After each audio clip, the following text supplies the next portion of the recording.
అద్మానంకు నవడెత్తు గింత ఘోరమా ఇంతకు మించి ఇక దిగజారరు అని అనుకున్న ప్రతిసారి ఇంకా ఇంకా దిగజారుతూనే ఉంటారు. ఏదో సినిమాలో ఉన్నది కదా ఈ మాట.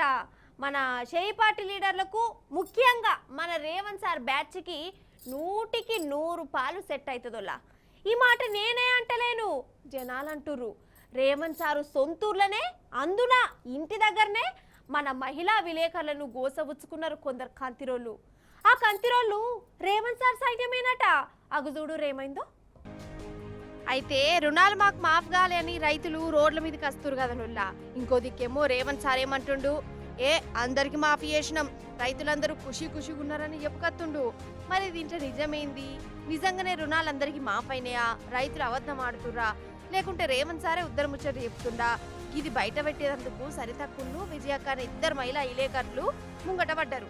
ఆళ్ళ నీళ్ళని అడుగుడెందుకు? అసలు సీఎం సార్ సొంతూరు కొండారెడ్డి పల్లెకే పోయిరు. అంతర్యాలు చూడవు మందకు మంద ఎట్లా వచ్చిరో వాళ్ళ మీరికి.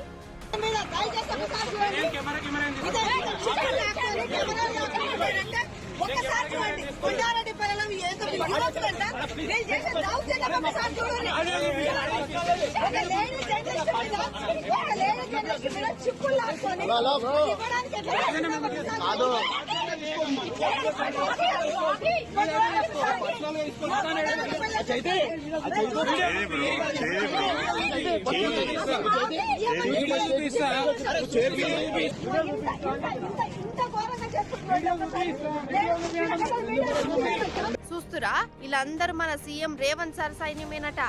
2 మహిళా విలేకరులను చుట్టుముట్టి గోసపుచ్చుకున్నారు. వాళ్ళ తన కెమెరాలు ఫోన్లు గుంజుకొని అగజోడు ఎంత అరిగోస పెడుతురో. అసలు వాళ్ళు ఎవరోళ్ళ వీళ్ళ ఫోన్లు గుంజుకునేదందుకు? కెమెరాలు చిప్పులు తీసుకున్నాడు ఎక్కడిది? వీళ్ళకి ఎవరిచ్చిన ధైర్యం? ఎవరిని చూసుకుని గిత్త రూబాబీళ్లకు? ఇటు చూడు ఇంకెట్లా చేస్తుండో. గర్రేషం కాకుంటే ఏంది? పాపం విలేకరులు బతలాడుతుంటే కూడా వినుడే లేదోల్లా. చుట్టూ అందరు మొగోళ్ళే ఉన్నారు. మరి పాపం 2 ఆడపడుచులను చుట్టుముట్టి ఇంత చేయవచ్చునా? అది కూడా సీఎం సార్ సొంతూర్లా అంటే చూడులా. రేవంత్ సార్కు ఎంత భయం పట్టుకున్నదో ఇన్నే సమజ్ అయితే లేదా? రుణాలు ఏ పాట వచ్చినాయి, రేవంత్ సార్ ముచ్చట్లు ఎట్లుంటున్నాయో అంతే కదా. మరి నియతగా అందరికి రుణాలు మాఫ్ అయితే గింత ఉలికెందుకో.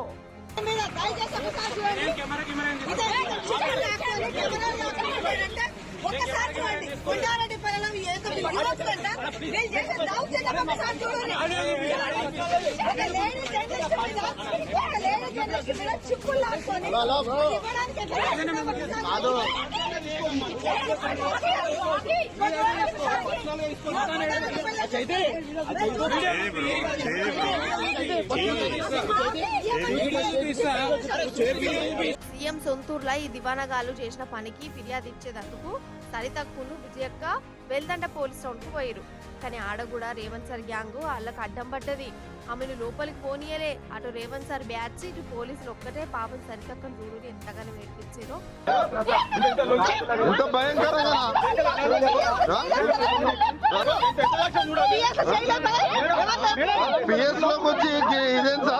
ఇంత ఘోరంగానా తీయండి.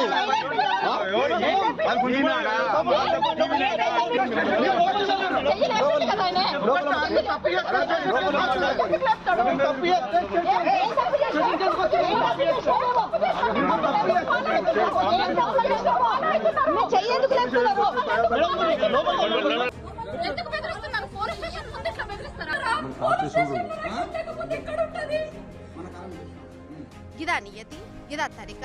ఏమనంటే ఇందిరమ్మ రాజ్యం అంటారు ఈ షేయి పార్టీలు. ఆడపడుసులను హరిగోసపుచ్చుకునుడేనా ఇందిరమ్మ రాజ్యం అంటే? నిజాలను బయటికి తీసే విలేకరుల మీద దౌర్జన్యం చేసుడేంది? ఇట్లా ఎన్నడన్నా చూసినావా? గిదేం సర్కారు, గిదేం పాలన? అసలు తెలంగాణను ఏం చేద్దామనుకుంటుర్రు అని నిలదీస్తురు పబ్లిక్.